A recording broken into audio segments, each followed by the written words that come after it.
រឿងអ្នកគ្រូរបស់គុណគុណជាសិស្សសាលាបឋមសិក្សាភូមិបឹងគេជាកូនកំព្រាឪពុកម្ដាយហើយរស់នៅជាមួយនឹងម្ដាយមីងគុណជាក្មេងឆ្លាតស្លូតបូតហើយឧស្សាហ៍ព្យាយាមគុណខិតខំរៀនសូត្រហើយធ្វើកិច្ចការដោយហ្មត់ចត់អ្នកគ្រូនិងសិស្សឯទៀតស្រឡាញ់គុណគ្រប់គ្នាអ្នកគ្រូអាណិតគុណណាស់ព្រោះគុណមានជីវភាពក្រីក្រជាងសិស្សឯទៀតអ្នកគ្រូបានដឹងថាគុណចូលចិត្តនិងប៉ិនប្រសប់ក្នុងការគូរគំនូរគាត់មានបំណងជួយគុណឲ្យក្លាយជាជាងគំនូរដ៏ពូកែម្នាក់ថ្ងៃមួយអ្នកគ្រូបានហៅគុណមកសួរគុណតើឯងចង់ក្លាយជាជាងគំនូរដែរឬទេគុណលើកដៃសំពះអ្នកគ្រូហើយឆ្លើយដោយស្រងូតស្ងាត់ថាជំរាបប្រសាសន៍អ្នកគ្រូការងារនេះខ្ញុំចូលចិត្តណាស់ក៏ប៉ុន្តែខ្ញុំមិនអាចធ្វើបានទេអ្នកគ្រូញញឹមហើយនិយាយបន្តមិនអីទេបើឯងពេញចិត្តខ្ញុំនឹងទៅនិយាយជាមួយនឹងឪពុកមាខ្ញុំឲ្យគាត់ជួយបង្រៀនគាត់ជាជាងគំនូរដ៏ចំណានម្នាក់គាត់ចិត្តល្អណាស់គាត់ធ្លាប់ជួយក្មេងក្រីក្រដូចឯងពី3នាក់រួចមកហើយចំណែកខ្ញុំវិញនឹងជួយផ្នែកសម្ភារៈឯងកុំព្រួយបារម្ភអីគិតតែខំរៀនទៅគុណសំពះអរគុណអ្នកគ្រូ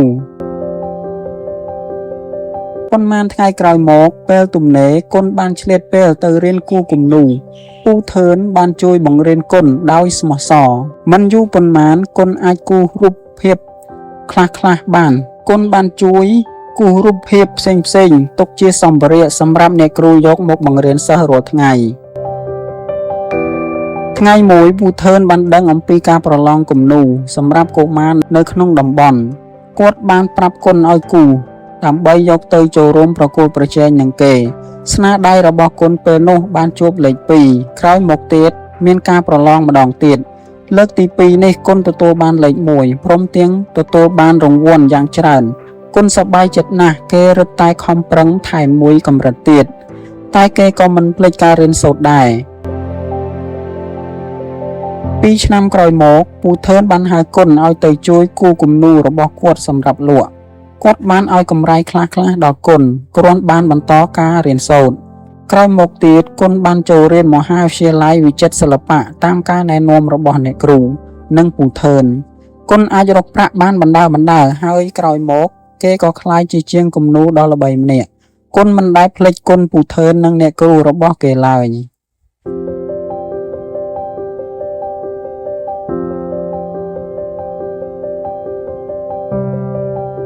រឿងក្តីប្រាថ្នារបស់កូនឫស្សីកាលពីដើមឡើយមានកូនឫស្សីមួយដើមមិនពេញចិត្តនឹងស្លឹករបស់វាសោះវាយល់ថាស្លឹករបស់វាមានរាងវែងហើយស្ដើងពេកវានិយាយថាវាចង់បានស្លឹកវាដូចមាសបើបានស្លឹកមាសទើបស្អាតរុក្ខទេវតាឮដូច្នោះ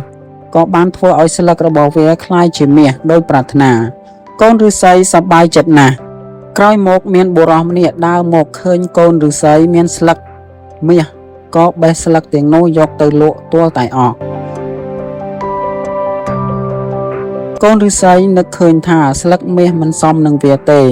វាចង់បានស្លឹកដូចកញ្ចក់វិញរុក្ខទេវតាក៏ផ្ដល់ស្លឹកកញ្ចក់ឲ្យកូនឫស្សីដោយបំណងកូនឫស្សីពេញចិត្តណាស់ប៉ុន្តែមិនយូរប៉ុន្មានស្រាប់តែមានភ្លៀងធ្លាក់យ៉ាងខ្លាំងថែមទាំងមានខ្យល់បក់បោកធ្វើឲ្យស្លឹកកញ្ចក់នោះបែកខ្ទេចខ្ទីអស់លើកនេះកូនឫស្សីផ្សងថាសូមឲ្យវាមានស្លឹកធំហើយមានពណ៌បៃតងដូចឈើឯទៀតវិញរុក្ខទេវតាក៏ជួយសម្រេចក្តីប្រាថ្នារបស់វាទៀតប៉ុន្តែបន្តិចក្រោយមកសត្វពពែបានមកដល់ហើយស៊ីស្លឹកវាគ្មានសេះសល់កូនឫស្សីនិយាយថាស្លឹកដែលស័ក្តិសមនឹងខ្លួនវាមានតែស្លឹកចាស់របស់វាតែប៉ុណ្ណោះស្លឹកវែងស្ដើងដែលធម្មជាតិបង្កើតមកពិតជាសមចំពោះវាណាស់រុក្ខទេវតាក៏ធ្វើឲ្យកូនឫស្សីនោះមានស្លឹកដូចដើមវិញ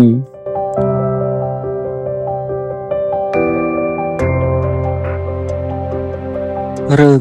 កូនសេកព្រីងជាអ្នកយាមចំការដំឡូងរបស់ថៅកែម្នាក់គេសង់កូនខ្ទមតូចមួយនៅក្បែរជើងភ្នំពេលយប់ ព្រិញតែងប្រទះឃើញសត្វព្រៃមានប្រើឆ្លុះនិងជ្រូកព្រៃដើររកស៊ីក្នុងចំការនោះពេលថ្ងៃសត្វបក្សាបក្សីហើរច្រវាត់ពេញព្រៃពេលរសៀលមួយព្រិញឃើញកូនសត្វធ្លាក់នៅមុខខ្ទមគេដើរទៅមើលឃើញកូនសេករបួសជើងម្ខាងហើរមិនរួចព្រិញរើសកូនសេកថ្នមយកមកលាបថ្នាំឲ្យភ្លាមនោះមេសេកហើរមកស្រែកជេរចាចចង់ចុះមកយកកូនតែមិនហ៊ានព្រិញនិយាយទៅកាន់សេកឯងកុំភ័យអីខ្ញុំមិនធ្វើអីកូនរបស់ឯងទេចាំវាជាខ្ញុំនឹងលែងវាឲ្យទៅជួបឯងវិញថាហើយព្រិញយកកូនសេកទៅក្រុងក្នុងអង្រុតហើយដាក់ទឹកនិងចំណីឲ្យវាកូនសេកយំរកមេឥតឈប់ឯមេវាក៏មិនហ៊ានទៅណាឆ្ងាយពីកូនដែរពី3ថ្ងៃក្រោយមកជើងរបស់សេកបានជាដូចដើមវាហើរចុះហើរឡើងនៅក្នុងអង្រុតព្រិញពិនិត្យឃើញថាកូនសេកជាមែនតែនហើយក៏លែងវាឲ្យហើរទៅជួបមេវាវិញ